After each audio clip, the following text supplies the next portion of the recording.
Welcome, listener. You've found your way to the boring channel. Here, you are invited to rest your eyes, slow your thoughts, and drift gently into the calm depths of history. Tonight, we begin a long and peaceful journey through the entire history of the Roman Empire. You needn't stay awake. Just let the soft tide of time carry you. Everything will be explained gently and slowly as we walk together through centuries of Roman life, from humble beginnings to imperial greatness and beyond. Let us begin. Long before marble columns and golden eagles, before gladiators and emperors, before Latin echoed in the Senate and legions marched across continents, there was a myth of two brothers and a she-wolf. It is from this myth that the story of Rome emerges. Wrapped in both legend and silence, it begins in the shadowed mists of early Italy, around the 8th century BCE. In those days, the land was not yet Rome. It was a landscape of hills and rivers, of shepherds and small tribal villages. There were the Sabines, the Etruscans, and the Latins, ancient peoples who lived among oak groves and farmed in the soft valleys near the Tiber River. According to Roman mythology, the city's origins lie with two brothers, Romulus and Remus. They were said to be the twin sons of the war god Mars and a mortal woman named Rhea Silvia. As infants, they were cast into the river Tiber by a jealous king who feared their bloodline. The waters did not take them. Instead, they were found and suckled by a she-wolf in a cave known as the Lupercal beneath the Palatine Hill. Later, they were raised by a humble shepherd and his wife. The story, like many myths, unfolds with tragedy. As the brothers grew, so too did ambition and rivalry. Eventually, in a dispute over where to found their new city or, perhaps who should rule it, Romulus killed Remus, and so, on April 21st, 753 BCE, Romulus founded Rome. He traced its boundaries with a plow and declared it sacred.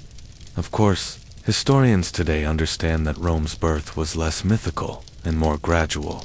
Archaeological evidence suggests that various small settlements atop the 7 hills of Rome slowly merged over time. These communities cooperated for defense, shared rituals, and created markets. What began as a cluster of huts became a village, then a town, and eventually the seeds of a city-state. The early Romans were influenced heavily by their neighbors. The Etruscans to the north were advanced in engineering, metallurgy, and religion. They taught the Romans the arch, which would, one day, support aqueducts and vast arenas.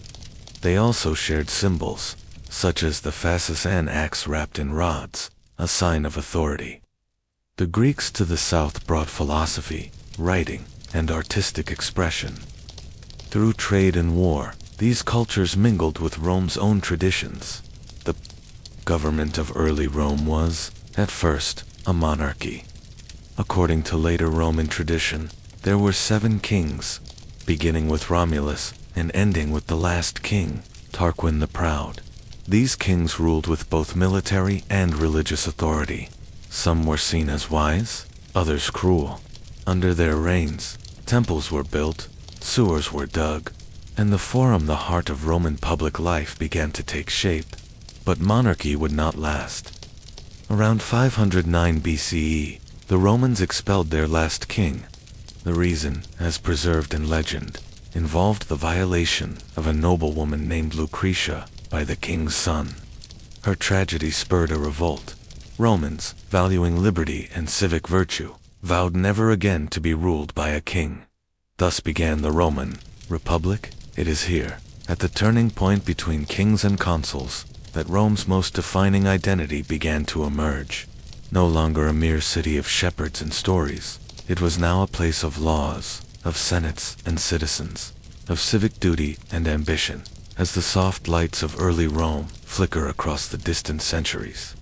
We prepare to step into this new era, one of councils and conflicts, of allies and enemies, of triumphs and trials. But for now, listener, rest easy. The foundations have been laid. The marble is not yet carved, the legions not yet assembled. There is time. We will walk slowly through each moment. After the fall of the monarchy, Rome stepped cautiously into a new form of government. It was not yet an empire, nor even a dominant republic. It was still a city of modest size, surrounded by other Latin towns and powerful neighbors like the Etruscans and Samnites. But with the removal of kingship, the Romans embarked on a path that would gradually, quietly, lead to something vast. The Roman Republic was not a democracy in the modern sense, but it introduced a complex system of shared power. At its center were the consuls, two elected magistrates who held executive authority. They served for 1 year, and their power was intentionally limited to prevent tyranny.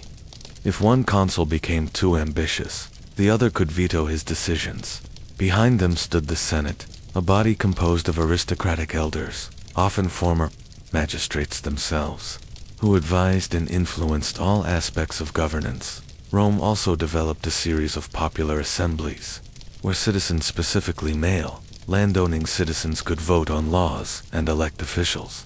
These assemblies were often weighted in favor of the wealthy, but they still offered a voice to the broader Roman population. To further balance power, the Romans established other offices: praetors, who handled justice; quaestors, who managed finance; aediles, who maintained the city; and censors, who oversaw public morals and the census. In times of extreme danger, the Senate could appoint a dictator with near total authority. For 6 months, a temporary return to autocracy, strictly limited by time and purpose.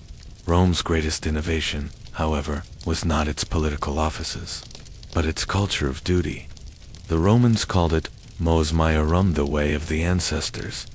It was a reverence for tradition, discipline, and public service. Citizens were expected to contribute to the state. Fathers taught sons the values of loyalty, perseverance, and honor. These ideals became the quiet engine of Roman expansion. During the early Republic, Rome's growth was modest and filled with challenges.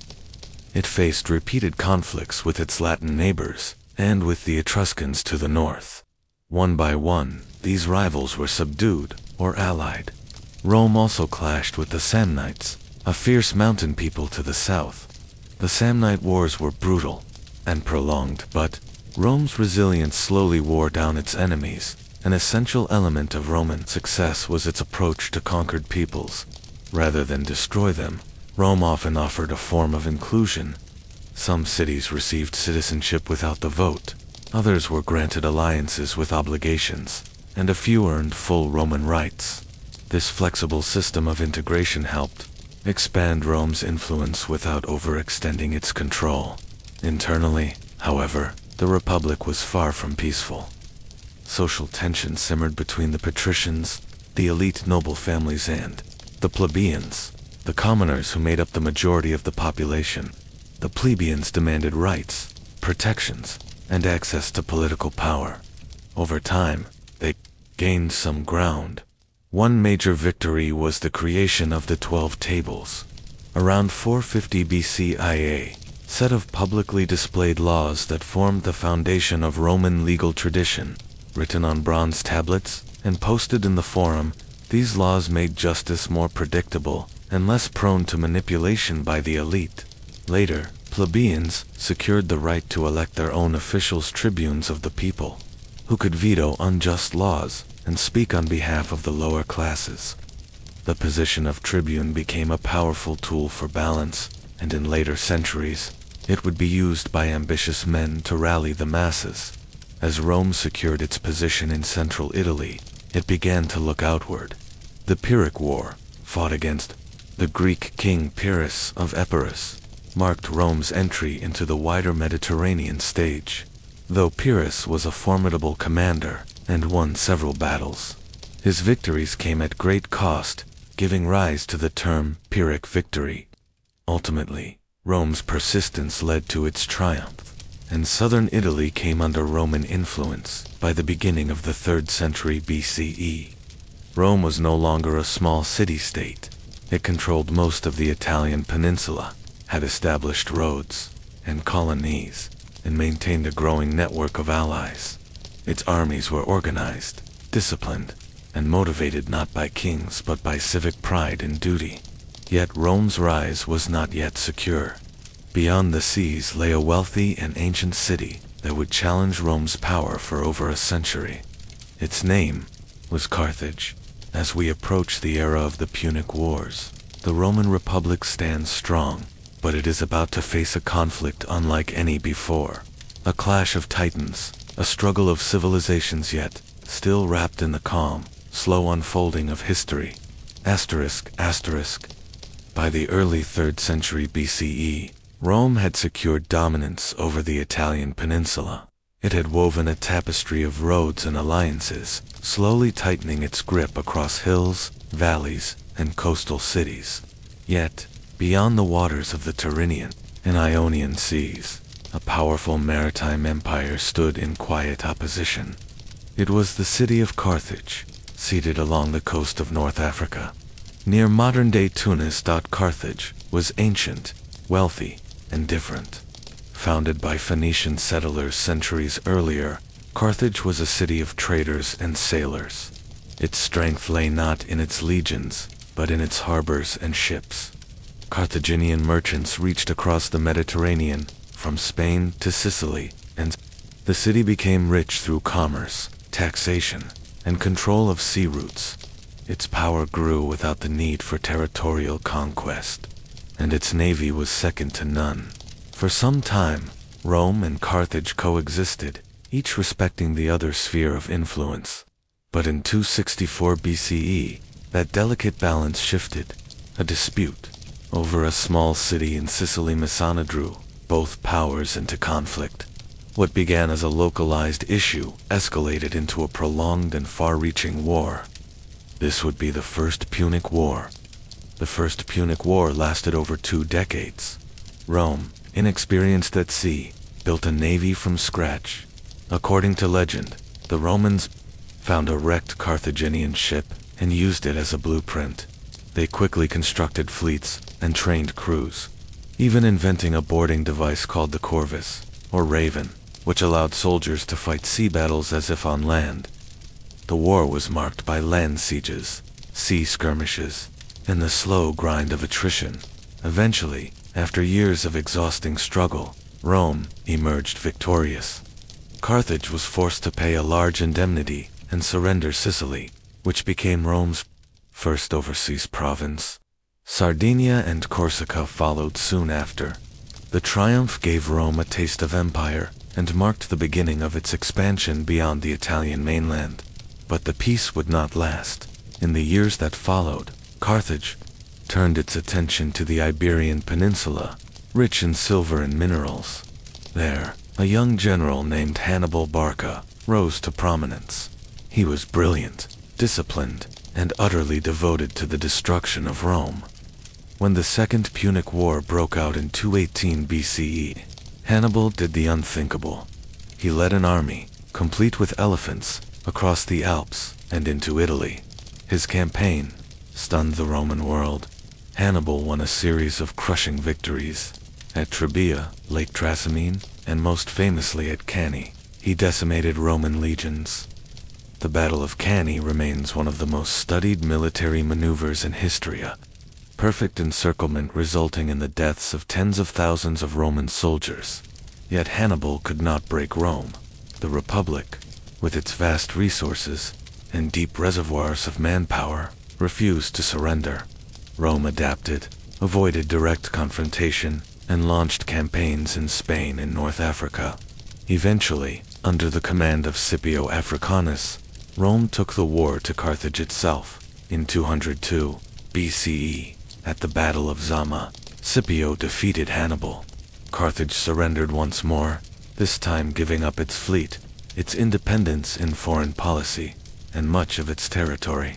The Second Punic War had ended, but Carthage remained a symbol of fear and defiance. For years, Roman senators, most famously Cato the Elder, called for its destruction. He ended every speech, no matter the topic, with the words Carthago, delinda, est Carthage, must be destroyed. And so came the Third Punic War, a short and brutal siege. By 146 BCE, Carthage was utterly destroyed. The city was razed, its population sold into slavery, and its land, according to legend, sown with salt. Whether that final act actually occurred is debated, but the symbolism remains powerful. Rome had removed its greatest rival, and in doing so, proclaimed itself the master of the Western Mediterranean. With Carthage gone, Rome turned east. The Hellenistic kingdom's remnants of Alexander the Great's empire became the next focus. Macedonia, Greece, and parts of Asia Minor were absorbed through diplomacy, war, and annexation. Slowly, methodically, Rome became not just an Italian power, but a Mediterranean one. Yet empire brought new challenges. The wealth from conquest flowed into the hands of a few. Land was concentrated, slaves flooded the countryside, and inequality deepened. The values of the old republic's simplicity, discipline, and shared responsibility began to erode under the weight of expansion. But for now, Rome was triumphant, stretching from Spain to the shores of the Aegean. Its roads carried grain, gold, and governors. Its language spread, its gods were worshipped in new temples, and its laws reached across seas. The Republic had grown, its armies had conquered, and its shadow had lengthened across the known world.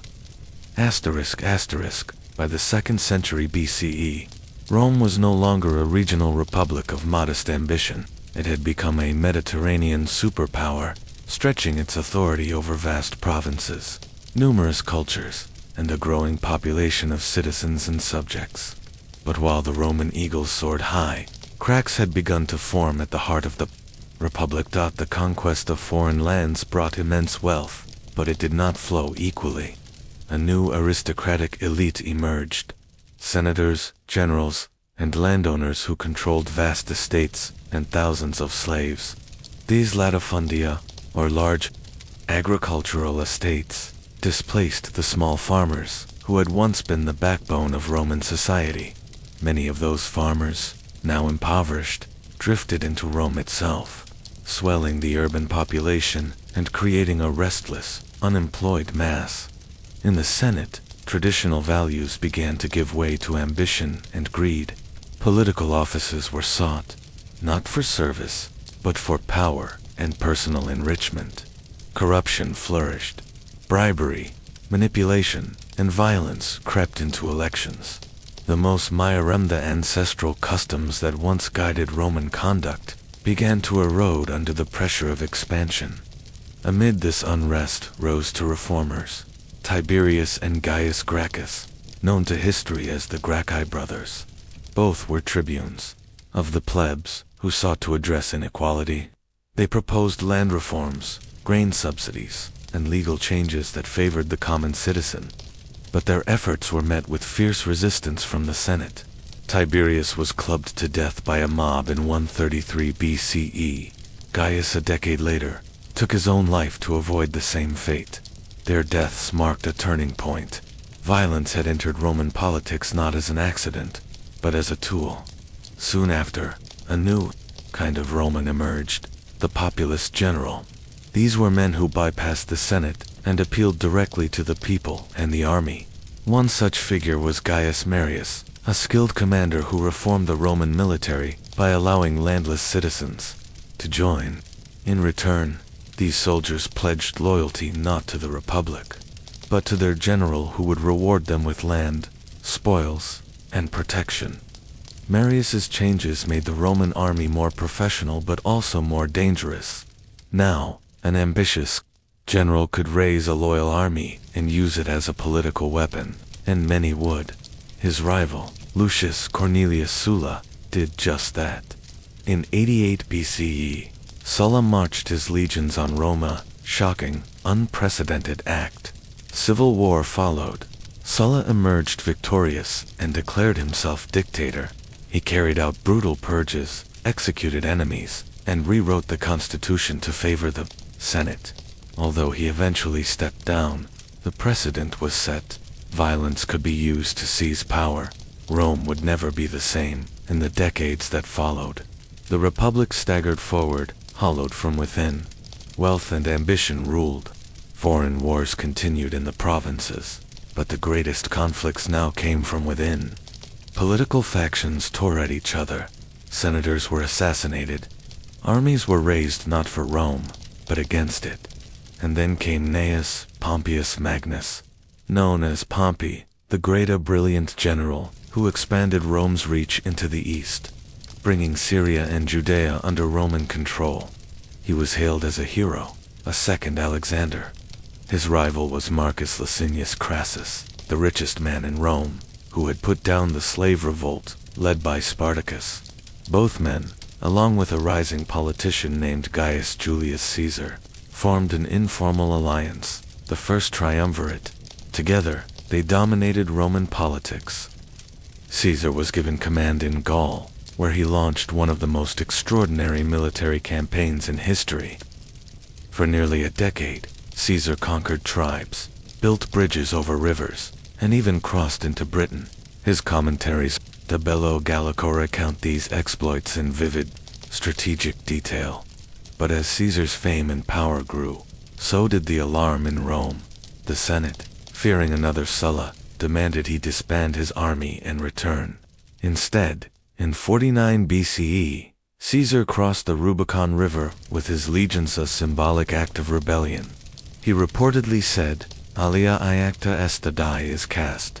Civil war erupted. Caesar faced Pompey in a struggle for control of Rome. Battles were fought, from Italy to Greece to Egypt. Pompey fled, only to be assassinated in Alexandria. Caesar pursued him there, and became entangled in the politics of the Egyptian court, famously aligning with Cleopatra VII. Upon returning to Rome, Caesar was appointed dictator for life. He enacted reforms reorganizing the calendar, reducing debt, and extending citizenship. But his concentration of power alarmed the Senate. On the Ides of March, 44 BCE, a group of senators calling themselves the Liberators stabbed Caesar to death in the theater of Pompey. His death did not restore the Republic. Instead, Rome plunged into another round of civil wars, and a new figure emerged from the chaos: Gaius Octavius, Caesar's adopted heir. Together with Mark Antony and Lepidus, he formed the Second Triumvirate. Their alliance would fracture, and war would again tear at Rome's heart. As Rome mourned the death of Julius Caesar in 44 BCE, the city slipped once more into political chaos. The Republic, already weakened by decades of civil war, stood on the edge of collapse. Yet from this uncertain moment emerged a new and transformative figure: Gaius Octavius, more famously known as Octavian, and later as Augustus, the first emperor of Rome. Octavian was only 18 years old when his great-uncle Caesar was assassinated, yet he proved to be remarkably shrewd, calculating, and politically astute. Upon learning that Caesar had named him as his adopted son and heir in his will, Octavian quickly returned to Rome from Illyricum. Though young and inexperienced, he understood the importance of claiming Caesar's legacy and of securing loyalty from both the people and Caesar's legions. At first, he aligned himself with Mark Antony, Caesar's former ally and one of the most powerful men in Rome, along with a general named Lepidus. The three formed the Second Triumvirate in 43 BCIA, legally sanctioned alliance with near-absolute authority. Their immediate goal was to eliminate the assassins of Caesar. What followed was a brutal and bloody purge of political opponents, known as the proscriptions. Names were listed, bounties placed, and enemies real or perceived were hunted and killed. Among the dead was Cicero, the great orator and statesman, who had opposed Antony.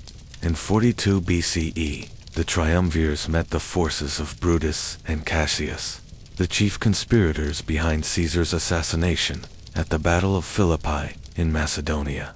After a series of clashes, both Brutus and Cassius took their own lives. The Republican cause was crushed, and Caesar's avengers now controlled Rome. But peace among the triumvirs was short-lived. Lepidus was soon pushed to the sidelines. Tensions grew between Octavian and Mark Antony, especially as Antony became increasingly entangled in the politics of the East and in his romantic and political alliance with Cleopatra VII of Egypt. Together, Antony and Cleopatra wielded considerable power.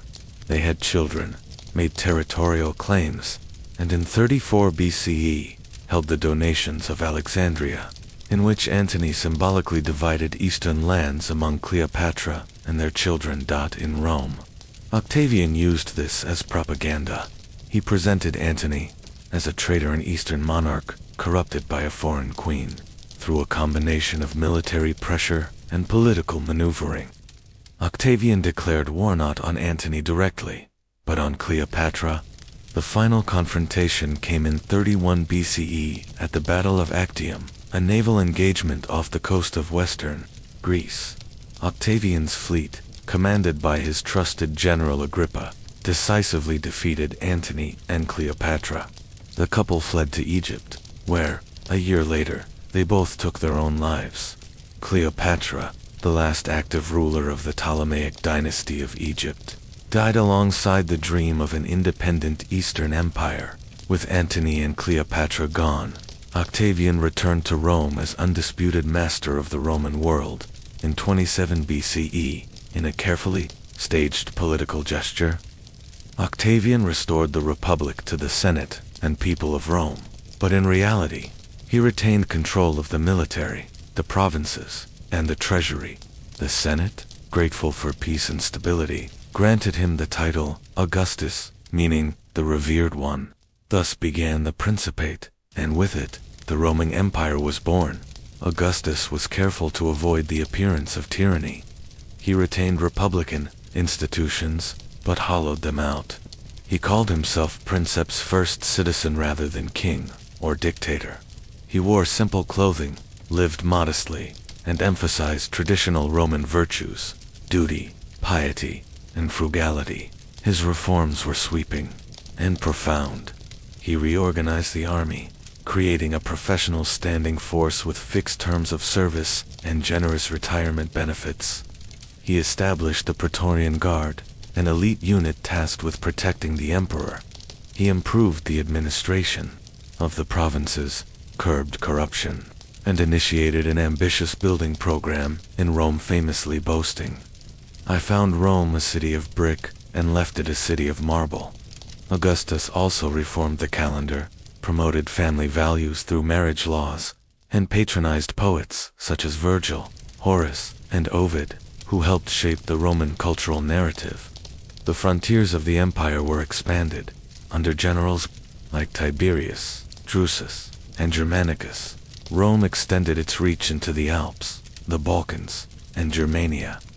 However, in 09 CE, a devastating defeat occurred in the Teutoburg forest, where 3 Roman legions were ambushed and annihilated by tribes under the leadership of Arminius. The loss halted Roman expansion into northern Germania and deeply affected Augustus. In his final years, Augustus meticulously prepared for succession. He adopted his stepson Tiberius, ensuring the continuation of imperial power. In 14 CE, Augustus died peacefully at the age of 75. His body was laid to rest in a grand mausoleum on the Campus Martis. He was deified by the Senate, becoming Divus Augustus, the divine Augustus, and so, with his death, a new chapter began. The Republic was now a memory, the Empire a reality. The long and complex story of imperial Rome had only just begun. The emperors who followed would inherit Augustus's legacy, but few would wield it with the same wisdom, caution, or restraint. With the death of Augustus in 14 CE, the Roman Empire passed peacefully to his adopted son Tiberius, marking the beginning of the Julio-Claudian dynasty. This transfer of power, though orchestrated carefully, was still a novel concept in Rome. The idea of one man holding supreme authority, inherited like a royal title, was foreign to the old republican ideals. Yet, in practice, it had become the norm. Tiberius, a seasoned general and administrator, began his reign with moderation and restraint. He respected the Senate's traditions and kept much of Augustus's system intact. But Tiberius was also known for his aloof nature. his reluctance to engage in public ceremony, and his growing suspicion of those around him. Over time, his rule grew increasingly reclusive. In 26 CE, he withdrew to the island of Capri, leaving much of the daily governance to his ambitious and ruthless advisor, commander of the Praetorian Guard. Sejanus's influence grew unchecked, and with it, the atmosphere in Rome turned dark. Accusations of treason, secret trials, and executions became common. Eventually, Sejanus overstepped, perhaps plotting to seize power for himself. In 31 CE, Tiberius had him arrested and executed. Yet the culture of fear persisted, and Tiberius spent the remainder of his reign isolated and bitter. Dying in 37 CE, he was succeeded by Gaius Julius Caesar Augustus Germanicus, better known by his nickname, Caligula, meaning little boots, a reference to the miniature military sandals he wore as a child among the legions. Caligula was young, charismatic, and initially welcomed by the public. For a brief time, his rule was celebrated with games, tax relief, and popular gestures, but soon, Caligula's behavior turned erratic and disturbing. Ancient sources speak of increasing cruelty, grandiose delusions, and bizarre acts appointing his horse as a consul, declaring himself a living god, and executing senators for entertainment. Though some tales may be exaggerated or colored by later historians, the perception of Caligula as a mad emperor endured.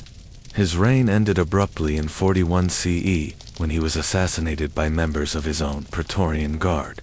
Into the chaos stepped an unlikely successor, Claudius, Caligula's uncle. Claudius had long been dismissed by his family due to a limp and a stutter, but he was intelligent, scholarly, and cautious. Surprisingly, the Praetorians proclaimed him emperor, and the Senate reluctantly confirmed. Claudius proved to be a competent and active ruler. He expanded the empire through the conquest of Britannia in 43 CE, a region long considered difficult to subdue. He improved the legal system, opened new port facilities at Ostia, and oversaw the construction of major aqueducts. Yet his personal life was troubled, marked by court intrigues and manipulation by his wives and freedmen.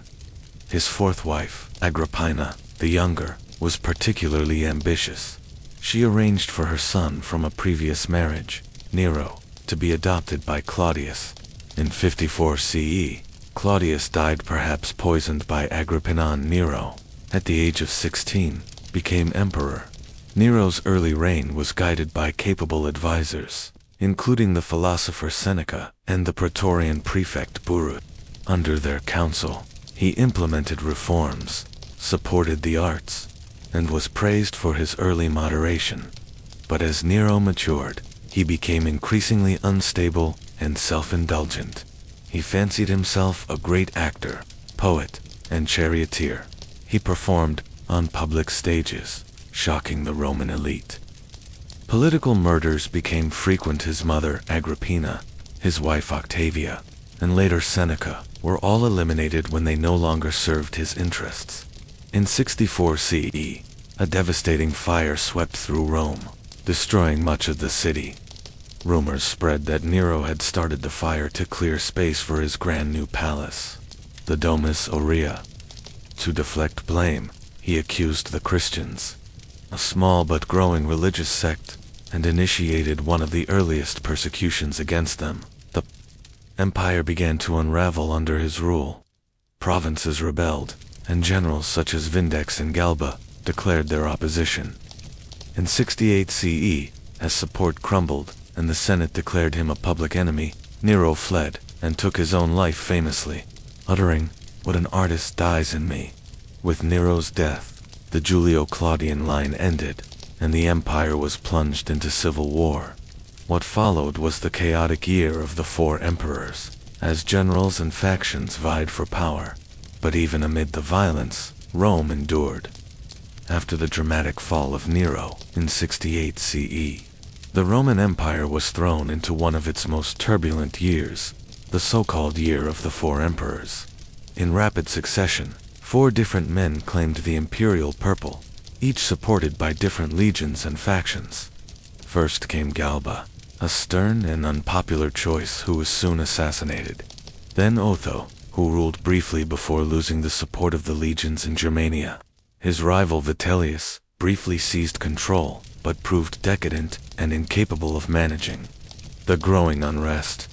Finally, in December 69 CE, Vespasian, a battle-hardened general commanding forces in the east, marched on Rome and emerged victorious. He became the first emperor of the Flavian dynasty. Vespasian's rule marked a return to order, pragmatism, and modesty. He was not of noble birth, but he was a no-nonsense administrator, known for his dry wit and careful financial management. He inherited an empire in debt and disarray, but set about restoring confidence and discipline. He reorganized the army, ensured regular taxation, and focused on rebuilding Rome after years of neglect. Among his many construction projects, one stood out above all: the Flavian Amphitheater, known today as the Colosseum, built on the grounds of Nero's former palace. It was a gift to the Roman people, both a practical venue for public entertainment and a symbolic gesture. Reclaiming imperial space for the populace, it would become one of the most enduring icons of Roman-like engineering and grandeur. Vespasian ruled for 10 years before dying of natural causes in 79 CE, infamously joking on his deathbed, "Oh dear, I think I'm becoming a god." He was succeeded by his son Titus, who had already won fame for his military campaigns, especially the brutal siege of Jerusalem in 70 CE, which resulted in the destruction of the Second Temple and marked the definitive suppression of the Jewish revolt. Titus's brief reign was marked by disaster and compassion. In 79 CE, just months after his accession, Mount Vesuvius erupted, burying the cities of Pompeii and Herculaneum under volcanic ash. The emperor organized relief efforts and donated funds to aid survivors. The following year, a great fire once again swept through Rome. Despite these hardships, Titus remained popular for his generosity and for completing the Colosseum. He died suddenly in 81 CE and was deeply mourned. His younger brother Domitian then ascended the throne. His reign would be long, autocratic, and controversial.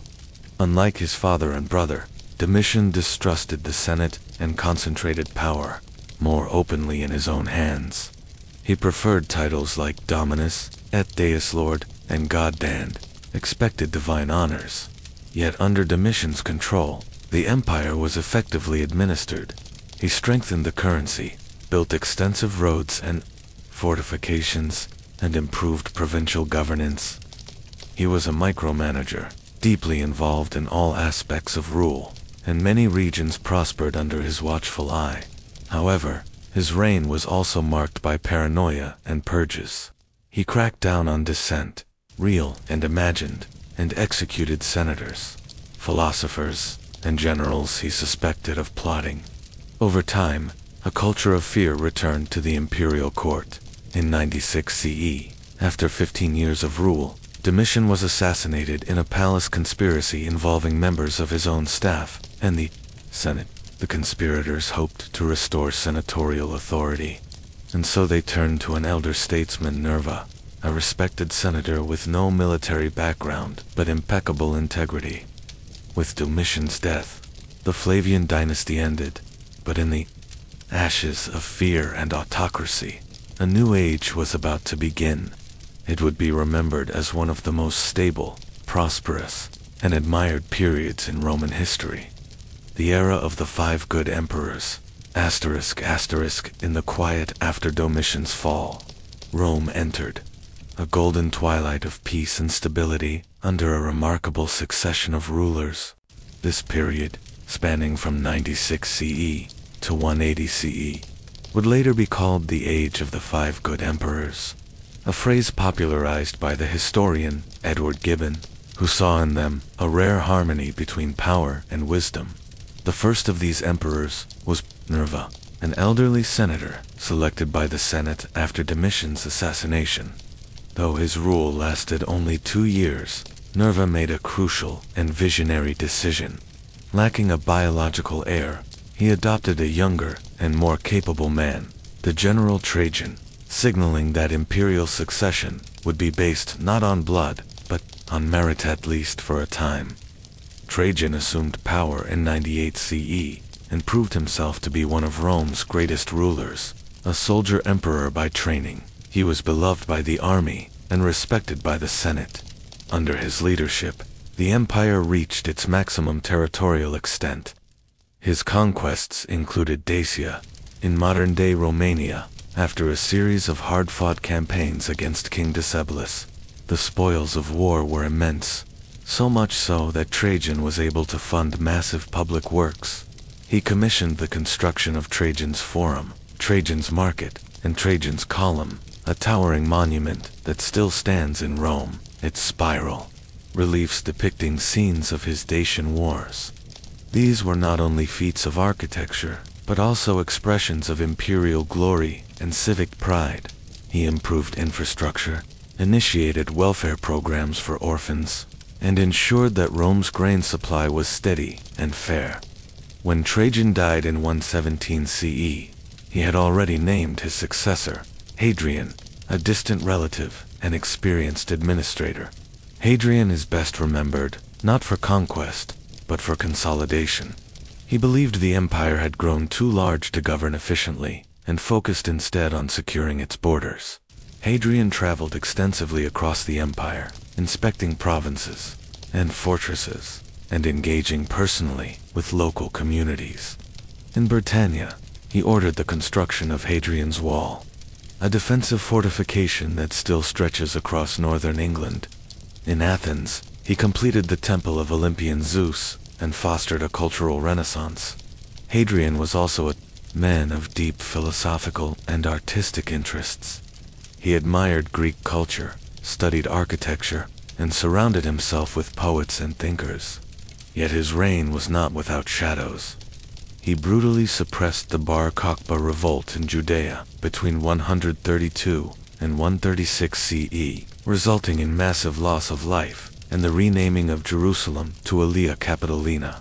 Hadrian died in 138 CE and was succeeded by Antoninus Pius, a man renowned for his just and uneventful reign. Under Antoninus, the empire enjoyed 2 decades of internal peace and prosperity. There were no major wars or political crises. He maintained strong finances, encouraged arts and culture, and was celebrated for his fairness and respect for law. His modesty and virtue earned him widespread admiration, but perhaps his most important act was the adoption of 2 heirs, Marcus Aurelius and Lucius Verus. Upon Antoninus's death in 161 CE, the empire was ruled jointly for the first time. Lucius Verus co-ruled with Marcus Aurelius. Until his death in 169 CE, he led successful military campaigns against the Parthian Empire, while Marcus focused on philosophy and governance. Marcus Aurelius, a true philosopher king, is best known for his Meditations, a collection of Stoic reflections that continue to inspire readers to this day. But Marcus's reign was not peaceful. He faced repeated invasions along the Danube frontier during the Marcomannic Wars, which tested both the strength of the legions and the resilience of the empire.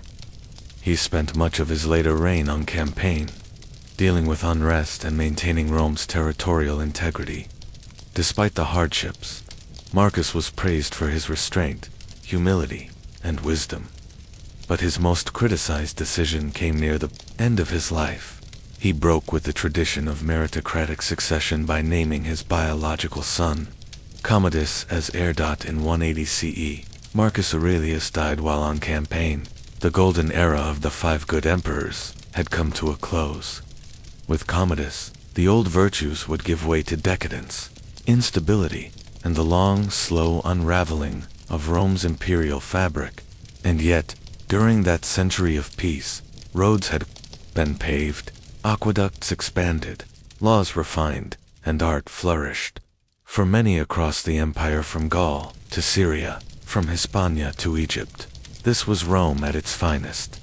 As the sun set on the age of the 5 good emperors, the new ruler emerged: Commodus, the biological son of Marcus Aurelius. Where his father had embodied restraint and wisdom, Commodus brought vanity, extravagance, and a thirst for personal glory. His accession in 180 CE marked a dramatic shift in tone and direction for the Roman Empire. Commodus had been groomed for power, but he lacked his father's character. Almost immediately, he distanced himself from the rigors of imperial duty, preferring the luxuries of palace life and the applause of the arena. While Marcus Aurelius had spent his reign on military campaigns to protect the frontiers, Commodus sought to present himself as a new Hercules, often appearing in lion skins and carrying a club, claiming divine strength. He took to performing as a gladiator, not in secret, but openly, in the Colosseum. Though his opponents were carefully staged to ensure victory, the spectacle shocked the Senate and elite Romans, who saw it as a dangerous erosion of imperial dignity. Yet the common people, enjoying free games and spectacles, cheered him wildly. Commodus believed himself beloved and invincible. Administratively, he left much of the governance in the hands of favorites and corrupt officials, who enriched themselves while Rome began to suffer from neglect. The empire's finances, strained by games, gifts, and courtly excess, began to falter. Meanwhile, the Senate grew increasingly fearful and resentful of the emperor's erratic behavior. As paranoia took root, Commodus became increasingly violent and unpredictable. He executed senators on vague charges of conspiracy, promoted flatterers, and renamed Rome in his own honor Colonia Comediana, the city of Commodus. He even declared the calendar months to bear his names. In 192 CE, after 12 increasingly erratic years of rule, a conspiracy was formed. His mistress, his chamberlain, and members of the Praetorian Guard plotted his assassination. On the final night of the year, a wrestler named Narcissus was sent to strangle him in his bath. Commodus died, and with his death, the Nerva-Hontinine dynasty ended. What followed was a new period of chaos, the year of the 5 emperors. In 193 CE, the Senate quickly appointed Pertinax, a respected official, but he was murdered after just 3 months by the very Praetorian Guards meant to protect him. The Guard then auctioned off the empire to the highest bidder, a wealthy senator named Didius Julianus, whose reign lasted mere weeks. Amid the unrest, 3 powerful generals emerged, each backed by legions: Pescennius Niger in Syria, Clodius Albinus in Gaul, and Septimius Severus in Pannonia. It was Severus who moved swiftly, marched on Rome, and seized control. He executed Julianus and reformed the Praetorian Guard with his own loyal soldiers. By 197 CE, after defeating his rivals, Severus became the sole ruler, founding the Severus dynasty. Under Septimius Severus, the empire enjoyed a brief resurgence. He was a capable and stern administrator, fortifying the frontiers and waging successful campaigns in Africa and the East. He raised soldiers' pay, expanded the army, and restructured imperial finances to support military expansion, but his policies came at a cost. By increasing the army's power and favoring the military above all, Severus altered the delicate balance between emperor, senate, and army. He is often credited with laying the foundation for Rome's transformation into a military autocracy. Upon his death in 211 CE, power passed to his 2 sons, Caracalla and Geta. The brothers were meant to rule jointly, but fraternal rivalry turned deadly. Within a year, Caracalla had Geta murdered in their mother's arms, and ordered a damnatio memoriae and erasure of his brother's memory from public records. Caracalla is best remembered for issuing the Constitutio Antoniniana in 212 CE, a sweeping decree that granted Roman citizenship to all free men within the empire. While this increased tax revenue, it also diluted the meaning of citizenship. He built the Grand Baths of Caracalla, one of Rome's largest public bathing complexes, a monument to both luxury and imperial image. His reign was marked by brutality and paranoia. In 217 CE, while campaigning in the east, Caracalla was assassinated by a member of his own bodyguard. What followed was yet another period of short reigns, assassinations, and military upheaval. The seeds of decline had been planted. The imperial office, once held by philosophers and statesmen, now rested precariously in the hands of generals and opportunists. Loyalty was bought with coin or blood, and power shifted with every new legion's loyalty. And yet, even amid the uncertainty, the roads still stretched across the empire. Aqueducts still carried water to cities, and life went on in villas, marketplaces, and temples. The empire, though beginning to show cracks, still held firm its grandeur, not yet forgotten. Asterisk, the 3rd century after Christ dawned, not with stability, but with a series of tremors that would shake the Roman Empire to its core. The assassination of Caracalla and the unstable reigns that followed ushered in what historians now call the crisis of the 3rd century, a time marked by civil wars, economic turmoil, invasions, plagues, and an almost unbroken chain of emperors, rising and falling in rapid succession. Between 235 and 284 CE, more than 20 emperors officially reigned, and many more claimed the purple without ever gaining full control. These men were often soldier emperors, raised to power by the loyalty of their legions rather than the authority of the Senate or the stability of dynastic succession. Most ruled only a few months or years before meeting violent ends on the battlefield by assassination or in palace intrigues. The chaos began in earnest with the death of Severus Alexander in 235 CE. He had tried to pacify Germanic tribes along the Rhine frontier with diplomacy and tribute rather than warfare. This approach angered his soldiers, who viewed such gestures as weakness.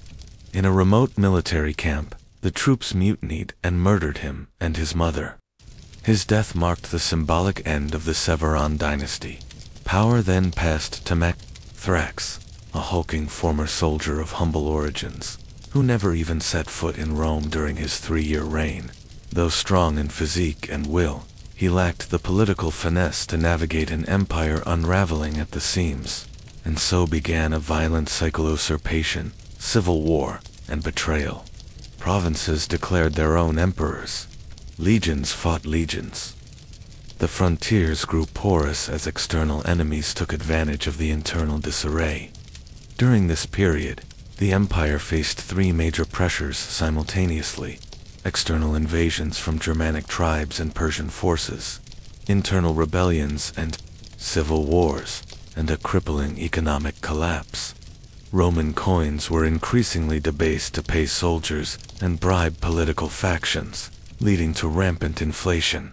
Trade slowed, cities shrank, farmlands were abandoned. In the east, the Sassanid Persian Empire, a resurgent power under King I, launched bold campaigns against Rome's eastern holdings. In 260 CE, Shapur captured the Roman Emperor Valerian, a humiliating blow.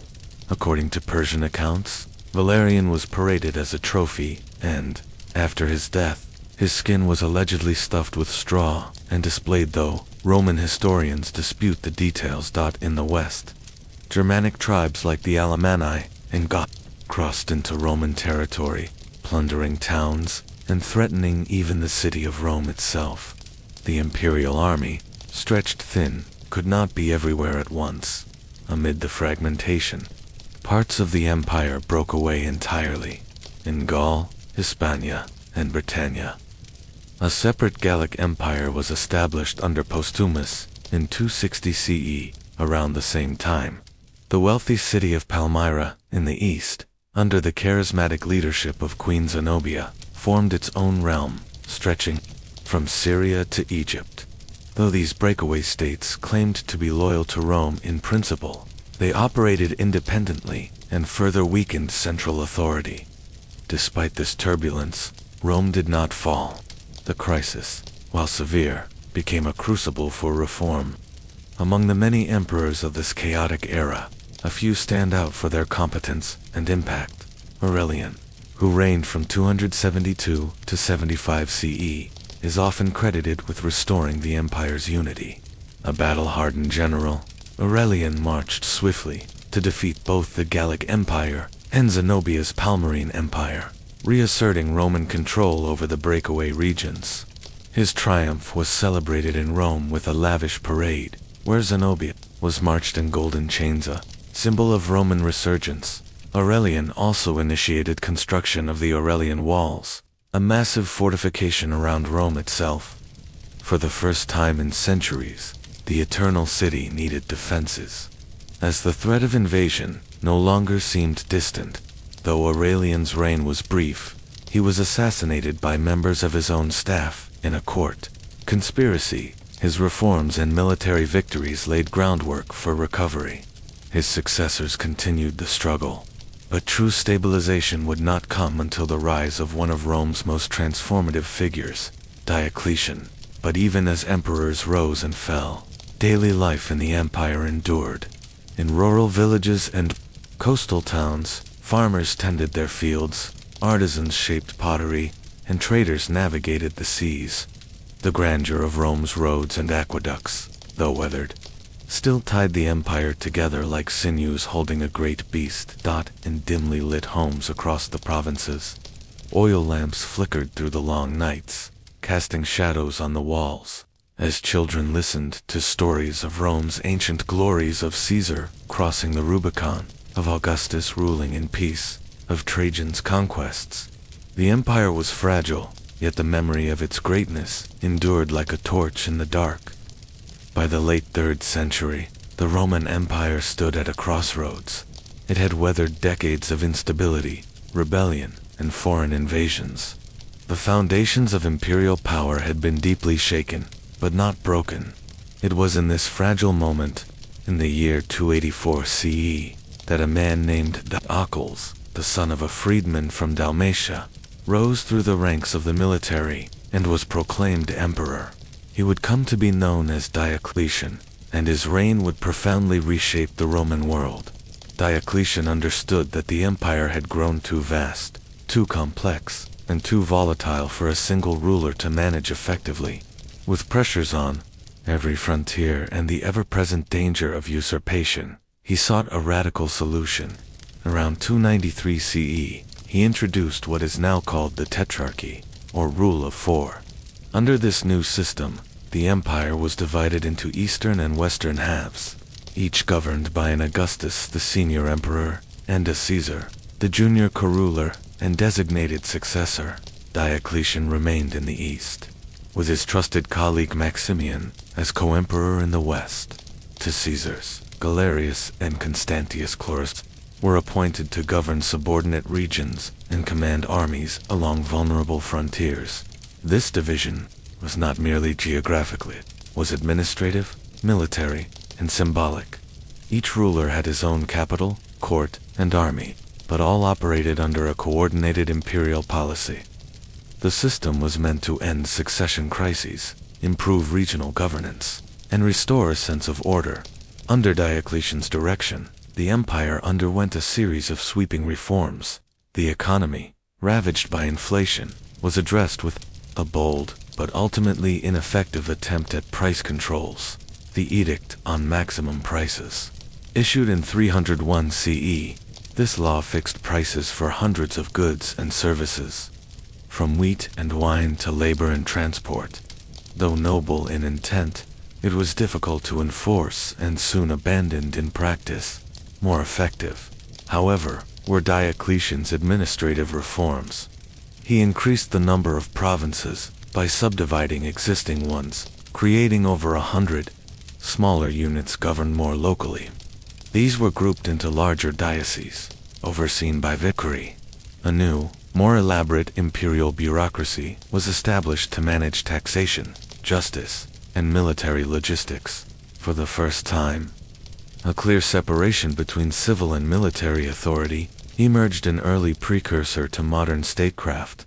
Diocletian also restructured the Roman army, Troops were stationed closer to potential hotspots along the borders, with mobile field units comitatenses available to reinforce threatened areas. The old legions remained, but now worked alongside newer formations more adapted to the empire's evolving needs. Yet not all of Diocletian's policies were purely administrative. He also became known for launching one of the last and most severe persecutions of Christians in the empire. For years, Christianity had grown steadily, spreading across all social classes. Diocletian, a traditionalist and follower of Roman paganism, saw the Christians as a threat to the unity of the empire and the authority of the traditional gods. In 303 CE, a series of edicts were issued that ordered the destruction of Christian texts and churches, banned worship, and demanded sacrifices to Roman deities. Christians who refused were arrested, tortured, or executed.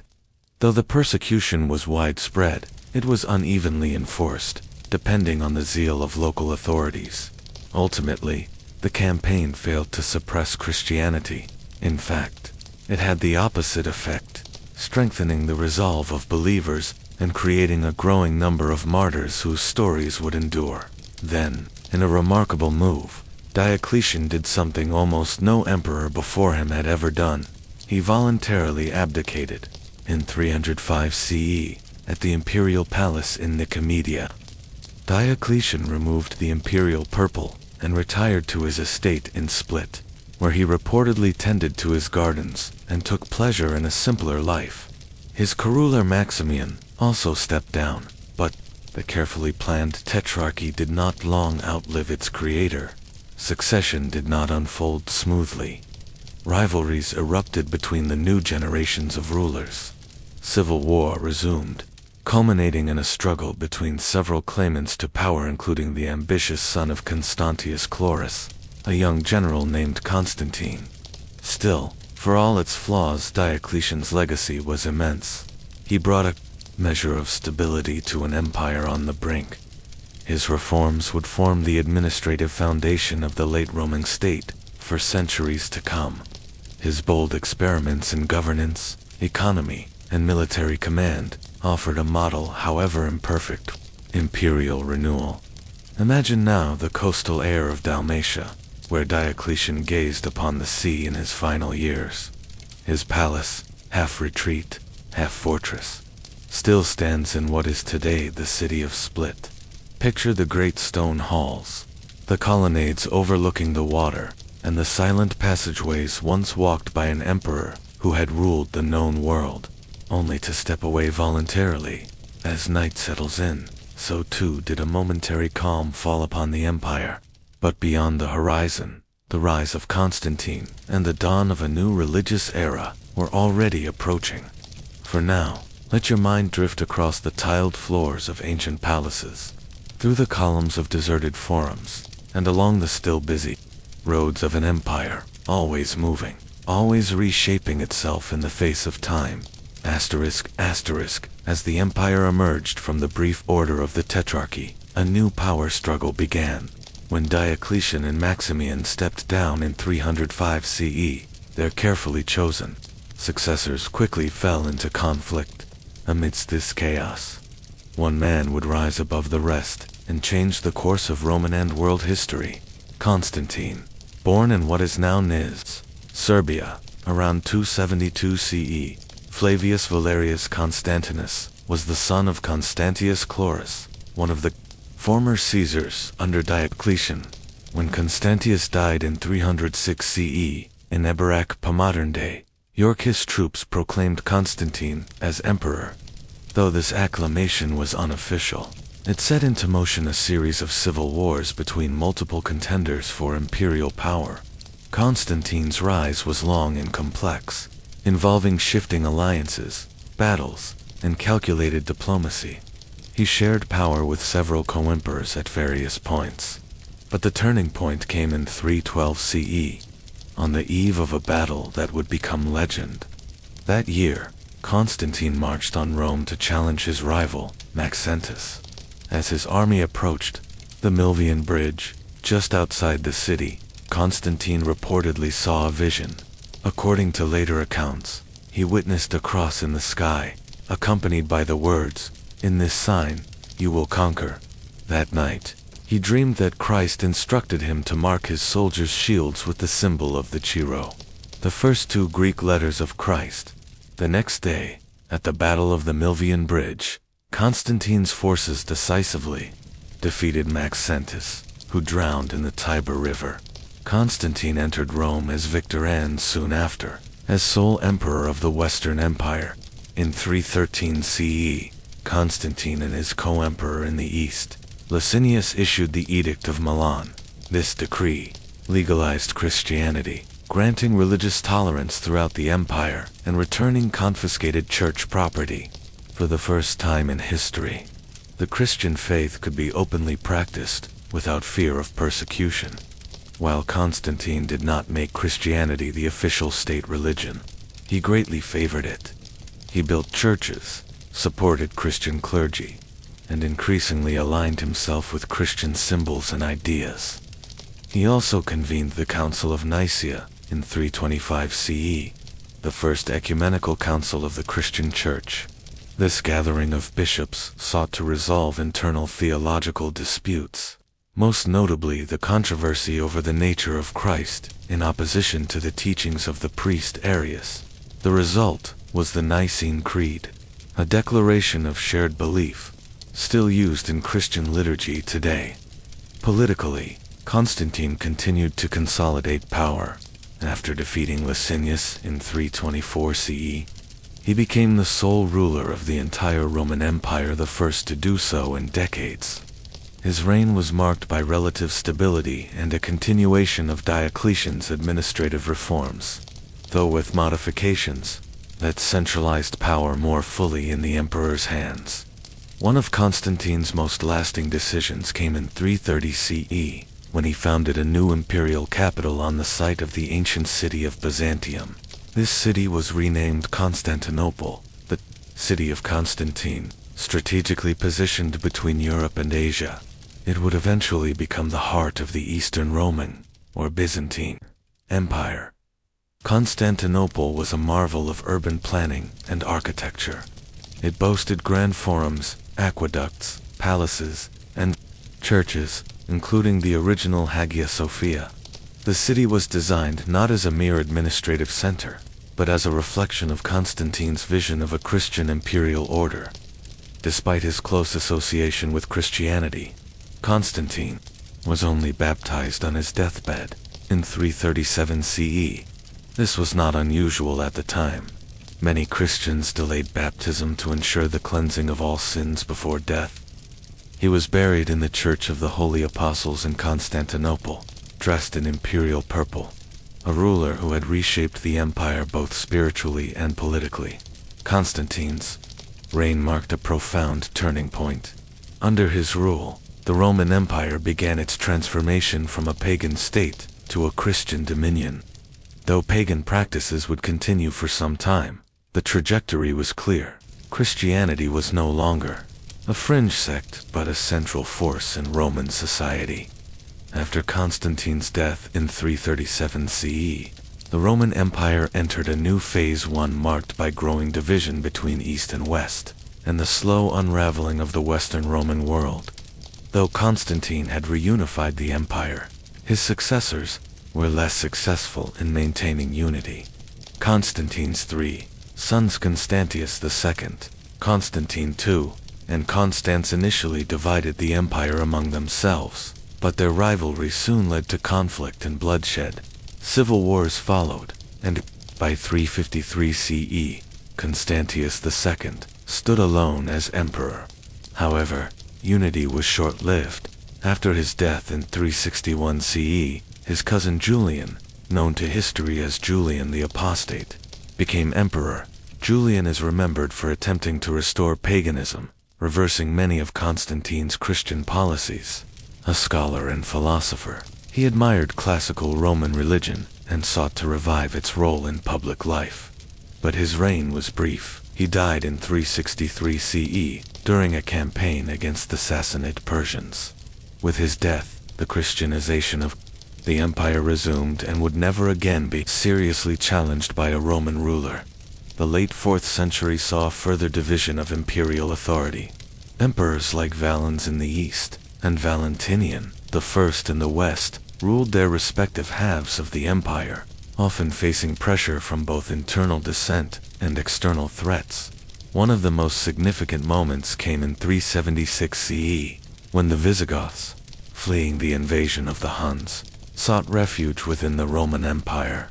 The Romans allowed them to settle in the Balkans, but their mistreatment by Roman officials led to rebellion. In 378 CE, the Visigoths decisively defeated the Roman army at the Battle of Adrianople, where Emperor Valens was killed. This battle is often considered one of the key moments in the beginning of the Western Empire's decline. Theodosius I, who ruled from 379 to 395 CE, was the last emperor to govern both East and West. A devout Christian, he made Christianity the state religion of the empire and suppressed pagan practices. Upon his death, he divided the empire between his two sons, Honorius in the west and Arcadius in the east. This division, though administrative in intention, became permanent. The Eastern Roman Empire, centered in Constantinople, would go on to thrive for centuries. The Western Roman Empire, centered in Italy, would not. The Western Empire struggled with repeated invasions and political instability. Rome itself was sacked in 410 CE by the Visigoths under Alaric, an event that shocked the Roman world. Though the city recovered, the psychological impact was profound. Rome, once considered eternal, had been violated. The 5th century saw a litany of weak emperors, powerful generals, and court intrigues. Barbarian groups such as the Vandals, Ostrogoths, and Huns pressed in from all sides. The most feared of these was Attila, the Hun, who ravaged parts of Gaul and Italy before his death in 453 CE. Despite brief revivals under military leaders like Flavius Aetius, the Western Empire could no longer defend its borders effectively.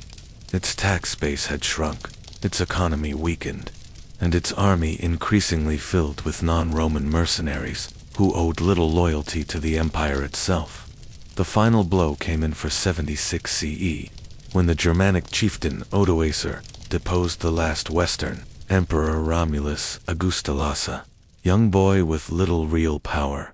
Odoacer did not declare himself emperor, but rather ruled Italy in the name of the Eastern Emperor in Constantinople. And so, with little fanfare, the Western Roman Empire came to an end. But even in this twilight, one must not think of collapse in terms of fire and ruin. Rather, imagine it as a long sunset, glorious and lingering. Roman institutions, law, language, and culture did not vanish overnight. They continued to influence the barbarian kingdoms that emerged in the West. The idea of Rome lived on, reshaped and reimagined, and in the East, the Byzantine Empire, as modern historians call it, centered in Constantinople. It preserved Roman law, Greek learning, and Christian theology. It would endure for nearly another 1,000 years. Though the Western Roman Empire had fallen in 476 CE, the Eastern Roman Empire, commonly referred to by historians as the Byzantine Empire, remained very much alive. Centered in the magnificent city of Constantinople, it stood as the true heir to Roman tradition, language, and law. Founded by Constantine the Great in 330 CE, Constantinople was ideally positioned straddling Europe and Asia, overlooking the Bosporus, and protected by formidable land, walls, and sea defenses. Where Rome had been vulnerable to barbarian incursions, Constantinople was a fortress, and within its walls, Roman civilization would continue to thrive in a transformed but enduring form. Byzantines never called themselves Byzantines. They referred to themselves simply as Romans, and saw their empire not as a successor, but as a continuation of the Roman state. Latin remained the language of government for several centuries, though Greek gradually became dominant in daily life and administration. In the 6th century, Under the rule of Emperor Justinian I, the Byzantine Empire reached a new peak. Justinian sought to restore the full extent of the Roman Empire, launching military campaigns to reclaim North Africa, Italy, and parts of Spain. His brilliant general Belisarius achieved remarkable victories against the Vandals in Carthage and the Ostrogoths. In Italy, Justinian's ambitions, however, extended beyond the battlefield. He initiated an enormous legal project that would become his most lasting legacy, the Corpus Juris Civilis, or the body of civil law. This codification of Roman law would influence European legal systems for centuries to come and remains one of the cornerstones of Western jurisprudence. Justinian also reshaped the architectural landscape of Constantinople. His most famous achievement was the construction of the Hagia Sophia, a vast and luminous cathedral whose soaring domes seemed to float upon light. It became the spiritual heart of Eastern Christianity and a symbol of imperial grandeur. But the Byzantine Empire also faced immense challenges. In 541 CE, a devastating plague now, known as the Plague of Justinians, swept through the empire, killing perhaps a third of the population and crippling the state's economy and manpower. Coupled with ongoing wars and external pressures, this marked the beginning of a long, slow contraction. Throughout its history, Byzantium would face constant threats from all sides. In the east, Persians and later Arab caliphates launched repeated assaults. In the west, Slavs, Avars, and Bulgars pressed the frontiers. Despite this, Byzantine diplomacy, fortified cities, and mobile armies often proved sufficient to repel invasions or forge uneasy peace. Byzantine society was deeply religious. The emperor was seen as God's representative on earth, and the state and church were closely intertwined. This spiritual authority was wielded with pride, but also led to theological conflicts. One of the most profound of these was the iconoclasm controversia, bitter debate over the use of religious images that divided emperors, clergy, and common people alike for over a century. As Western Europe fragmented into smaller kingdoms, Byzantium maintained its centralized administration, literate bureaucracy, and highly ritualized court life. It preserved classical learning, copied ancient manuscripts, and maintained ties, however tense, with both the Islamic world and the Latin West. One of Byzantium's greatest diplomatic tools was marriage. Emperors arranged alliances through intermarriage with Slavic, Frankish, and even Mongol rulers. These ties extended Roman influence without the need for costly wars. In the 9th and 10th centuries, the empire experienced a revival. Under the Macedonian dynasty, territories were reclaimed, art flourished, and scholars thrived. The Byzantines spread Orthodox Christianity to the Slavs, especially the Kievan Rus. Through the work of missionaries like Cyril and the Cyrillic alphabet, developed during this time, endures in many Slavic languages today.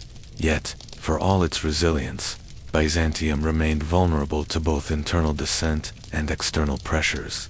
The Crusades, launched in the late 11th century, complicated relations with Western Europe. While the Byzantines initially welcomed Western help against Muslim powers, tensions escalated in 1204. During the Fourth Crusade, Constantinople itself was sacked by Latin crusaders. It was one of the most shocking betrayals in medieval history. Churches were looted, relics stolen, and the city occupied. The Latin Empire of Constantinople replaced Byzantine rule for over half a century, though the Byzantines eventually reclaimed their capital in 1261. The empire never fully recovered. Its territories had shrunk, its economy was shattered, and its enemies grew ever stronger. Still, Constantinople endured resilient, proud, and steeped in centuries of tradition. By the 15th century, the once great empire had dwindled to little more than the city itself and a few scattered outposts. In 1453, after a final siege by the Ottoman Turks under Mehmed II, the city fell. The Great Walls were breached, in the ancient city that had stood for over 1,000 years as the beacon of Roman continuity was taken. With the fall of Constantinople, the last vestige of the Roman Empire came to an end. And yet, as you rest, now, listener, consider the extraordinary resilience of this civilization. From the humble beginnings of a village on the Tiber to the golden domes of Constantinople, the Roman idea endured for over 2 millennia, transforming, adapting, and inspiring. The empire may have faded, but its legacy continues in languages spoken, laws followed, cities built, and dreams imagined. Now, drift gently, with thoughts of marble forums, soaring basilicas, and the soft flicker of lamplight on ancient streets. The history of Rome lives on, in memory and myth, a gentle echo in the quiet of the night. Rest now, listener. If you enjoyed this journey through time, consider following the Boring channel for more stories to sleep to. Bonus chapter: Roman religion, gods, and rituals. Asterisk: long before the empire stretched across continents, before emperors were worshipped and temples crowned every hill, the Romans were a deeply religious people. Their spiritual life was not defined by revelation or sacred books, but by tradition, duty, and the correct performance of rituals. In the early days of the Republic, Roman religion was a practical matter. The gods were believed to inhabit every part of life. Each tree, stream, and doorway had its own divine presence. The pantheon of Roman deities grew over time, absorbing and adapting the gods of neighboring peoples, especially the Greeks. Jupiter, the sky god and king of the gods, stood at the summit of Roman belief. His thunderbolts symbolized divine authority, and his temple on the Capitoline Hill in Rome was one of the most sacred sites. Beside him stood Juno, his consort and protector of the state, and Minerva, goddess of wisdom and crafts. Together, they formed the Capitoline Triad, the core of Roman state religion. But religion was more than devotion. It was about ritual correctness. Omens were studied, sacrifices were offered, and festivals punctuated the calendar. The Pontifex, Maximus, the chief priest of Rome, oversaw religious law, while the Vestal virgins tended the sacred flame of Vesta, goddess of the hearth. Each Roman household maintained a shrine to the Lares and Penates, guardian spirits of home and food. Even in the smallest farms, daily offerings were made, and prayers whispered. Romans believed that the favor or disfavor of the gods could shape the fate of individuals and the state. As Rome expanded, it encountered countless foreign deities. Rather than reject them, Romans often welcomed them into their own spiritual system. The Egyptian goddess Isis, the Persian Mithras, and the Anatolian Cybele all found worshippers within the empire. Temples to these foreign gods were built in major cities, their rituals adapted to Roman tastes. One of the most dramatic shifts came with the practice of emperor worship. After death and, sometimes even during life, emperors were deified, their images displayed in temples, their names invoked in oaths. It was not necessarily a belief in their divine nature, but a recognition of their role in the state's destiny. Religion also played a powerful role in politics. Religious offices were held by senators and emperors alike. Public rituals, such as the Ludi Romani Games in honor of Jupiter, served as spectacles to reinforce unity and authority.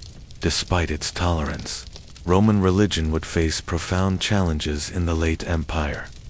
The spread of Christianity, with its insistence on exclusive devotion and rejection of pagan gods, created tension.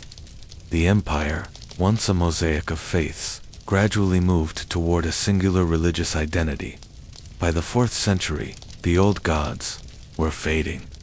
Temples were closed, sacrifices forbidden, and Christianity declared the state religion. Jupiter's thunder fell silent, and the Vestal flame was extinguished.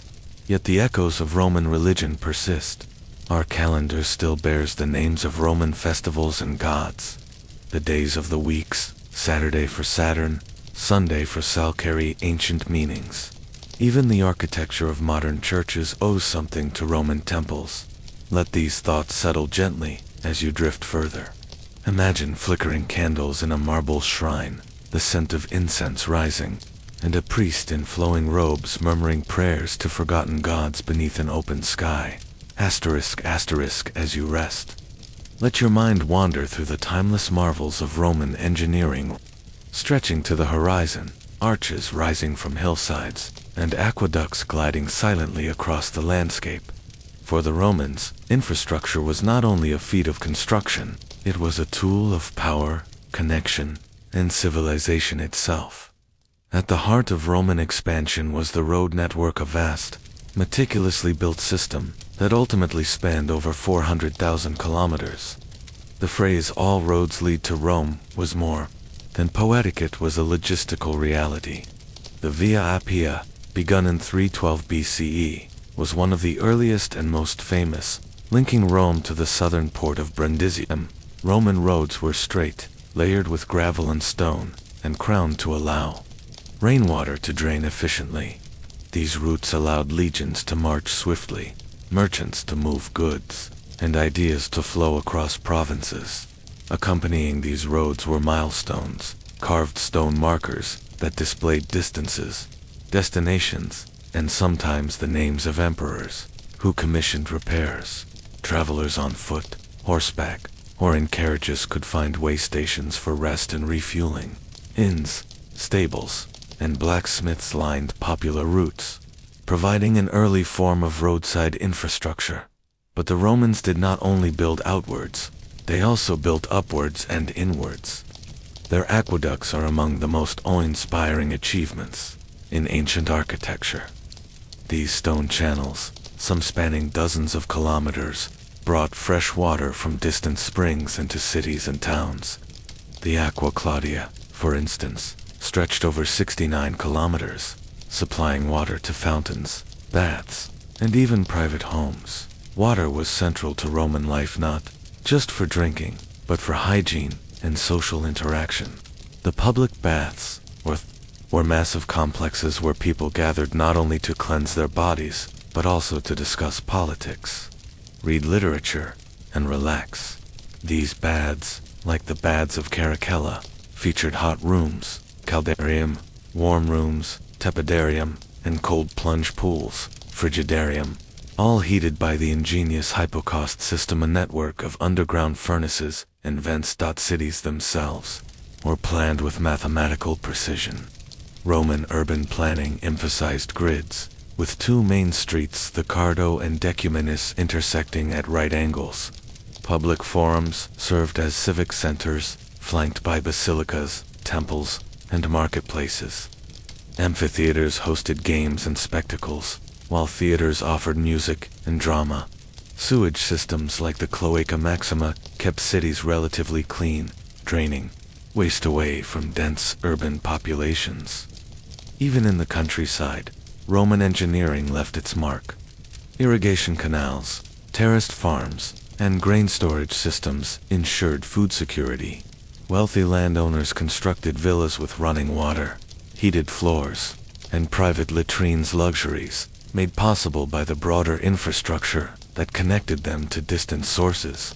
Military outposts were fortified with walls, watch, and gates. In the far north, Hadrian's Wall stood as a testament to Roman ambition and boundary making. It stretched across the width of Britain, manned by soldiers, and punctuated by forts and mile castles. It was not merely a defense structure, but also a symbol of the empire's reach and order. Roman bridges, with their graceful arches, spanned rivers across Europe and the Near East. Many still stand today, weathered by centuries, yet strong testament to their creator's skill. Arches, domes, and concrete materials and forms perfected by the Romans became hallmarks of imperial design. All of this was made possible by standardization, discipline, and a belief in permanence. Where Rome went, roads followed. With roads came culture, law, commerce, and the Latin language. The empire did not merely conquer. It built as you lie still. Imagine walking slowly along a Roman road at dawn. The cobblestones are cool underfoot. Mist rises from the fields, and ahead you see the outline of an aqueduct in the distance. The world is quiet, but the presence of Roman order remains a steady hum of stone, structure, and connection. Let that sense of structure and continuity ease you into deeper rest. Drift now into the gentle rhythm of everyday existence within the Roman Empire. Though Rome was vast, diverse, and ever-changing, the pulse of ordinary life flowed with surprising regularity, shaped by seasons, sunrises, and the enduring customs of its people. In the early morning, as the sun rose over tiled rooftops and temple spires, Roman cities awakened gradually. Vendors opened their stalls in crowded fora, the public marketplaces where citizens from all walks of life mingled. The clatter of wooden carts and the cries of fishmongers and olive sellers echoed along the stone streets. Housewives bargained for vegetables, while slaves carried baskets behind them. Children darted between marble columns, playing with hoops, or spinning tops made of clay and bone. For the Roman citizen, much of daily life revolved around duties both civic and domestic. In smaller towns and farming estates, the day began at first light. Farmers tended to their crops, often wheat, grapes, or olives, depending on the region. Shepherds led their flocks into the hills. Craftsmen, cobblers, potters, blacksmiths opened their workshops and began their skilled labor. In cities, professional classes, scribes, teachers, doctors, and lawyers prepared for clients, lectures, or consultations. At home, Roman houses, or domus, were arranged around central courtyards called atria, often open to the sky and surrounded by columns. Wealthier homes had intricate mosaics on the floors and frescoes on the walls. The impluvium, a shallow pool in the center of the atrium, caught rainwater and added tranquility to the space. Even among the affluent, rooms were modest in size, and most of daily life happened outdoors or in semi-public areas. Meals were simple for the average Roman. A breakfast of bread, dipped in wine or honey, was common. The main meal, cena, took place in the evening and could vary widely. For the poor, it often consisted of porridge or legumes. For the wealthy, it might include several courses: fish, meat, fruit, and desserts, served by slaves in elaborately decorated dining rooms, or triclinia, where guests reclined on couches as they ate. The Roman diet included bread, olive oil, garum, a fermented fish sauce, fruit such as dates and figs, and vegetables like lentils and leeks. Wine was the staple beverage, often watered down. Meat, while more available than in many ancient cultures, was still a luxury. Wealthy citizens might enjoy exotic dishes, flamingo tongues, or stuffed dormice prepared by professional cooks. Throughout the day, citizens participated in a variety of social and political activities. The forum served not just as a market, but also as a venue for speeches, trials, and gatherings. Senators and magistrates conducted state business, while philosophers debated ethics under porticos. Clients paid morning visits to their patrons, a ritual of reciprocal obligation and support. News was read aloud or displayed on whitewashed boards. The Acta Diurna, providing updates on politics, deaths, and festivals. Entertainment was central to Roman life.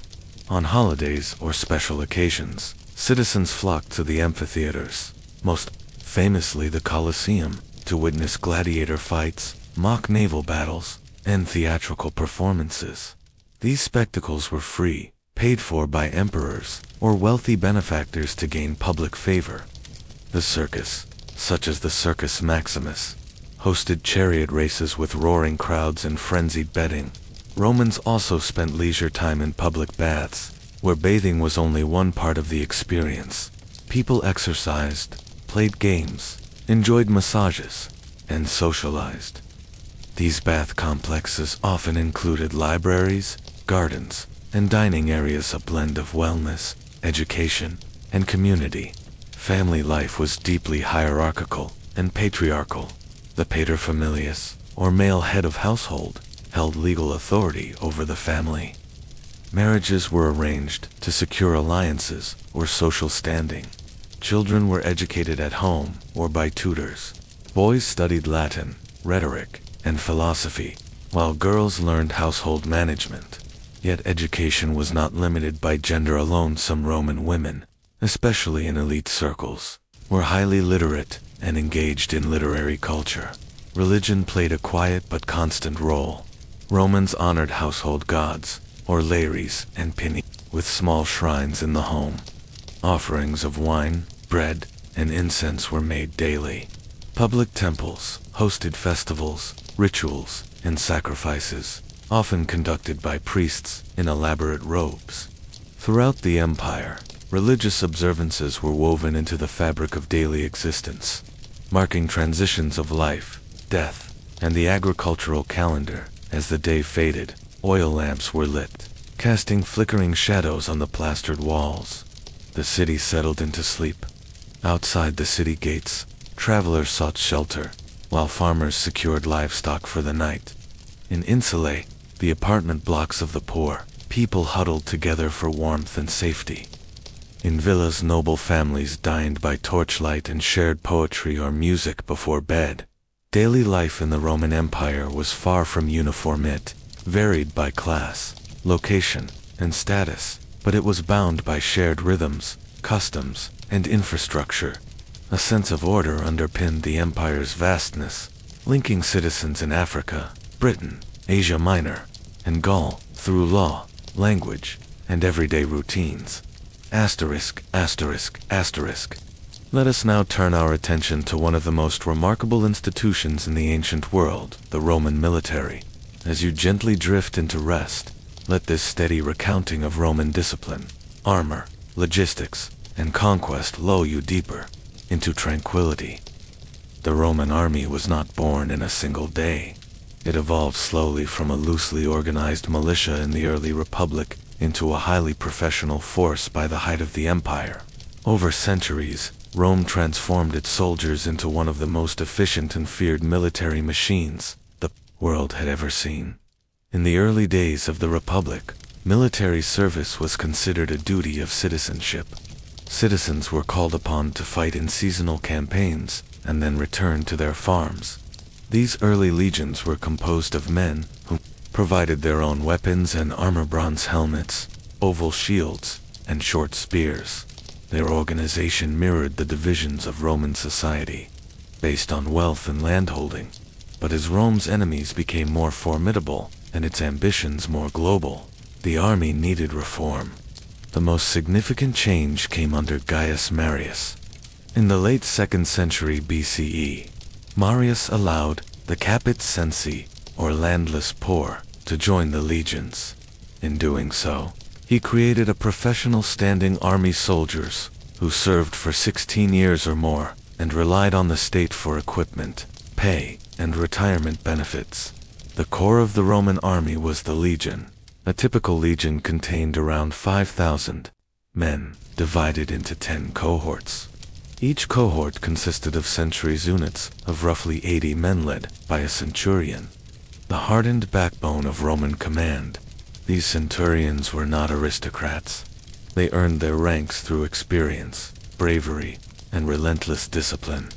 A legionary wore a distinctive set of gear. His helmet, or galea, was made of iron and featured cheek guards and a neck protector. His armor, usually larica segmentata, was a series of overlapping metal bands that allowed flexibility while offering protection. He carried a scutum, a large rectangular shield with a central boss, used both defensively and offensively. His weapons included the gladius, a short sword designed for stabbing in tight formations, and the pilum, a javelin engineered to bend upon impact so enemies could not throw it back. Training was relentless. Soldiers practiced daily with wooden weapons, marched great distances in full gear, and drilled in formation until their movements became second nature. Discipline was strict and unforgiving. Cowardice, theft, or disobedience could be punished by flogging or worse, decimation. the execution of 1 in every 10 men of a disgraced unit. But the strength of the Roman military lay not just in its soldiers, but in its organization. Each legion had a staff of engineers, surveyors, clerks, medics, and craftsmen. Roman soldiers were builders as much as warriors. Wherever they went, they constructed roads, fortifications, bridges, and camps. These marching camps set up at the end of each day were marvels of efficiency. Within a few hours, troops erected walls, ditches, gates, and tents in a standardized layout. The camp was a fortress, a home, and a statement of Roman order imposed on foreign lands.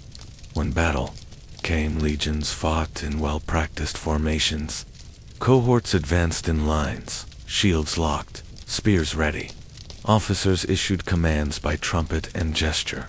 The gladius struck in tight, brutal thrusts, ideal for close-quarters combat. Roman tactics emphasized discipline over daring, cohesion over chaos. The enemy might charge in frenzy, but the Roman line held. Victories brought rewards. Soldiers were paid in denarii, and successful campaigns could bring bonuses of land, loot, and triumphs. Public parades honoring commanders. Upon retirement, veterans were often granted land in frontier provinces, spreading Roman culture and stabilizing new territories. The Roman military was not limited to Italians. Over time, auxiliary forces were drawn from all corners of the empire. From Crete, cavalry from Gaul, slingers from the Balearic Islands. These auxilia fought alongside legions and could earn citizenship upon completing their service. Some of the empire's fiercest warriors came from its fringes. The navy, too, was vitalist, especially after the Punic Wars against Carthage. Roman warships, primarily triremes and quinquiremes, patrolled the Mediterranean.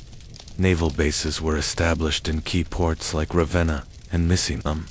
The corvus, a boarding device used in early naval battles, turned sea fights into land-style combat, favoring Roman strength in hand-to-hand warfare.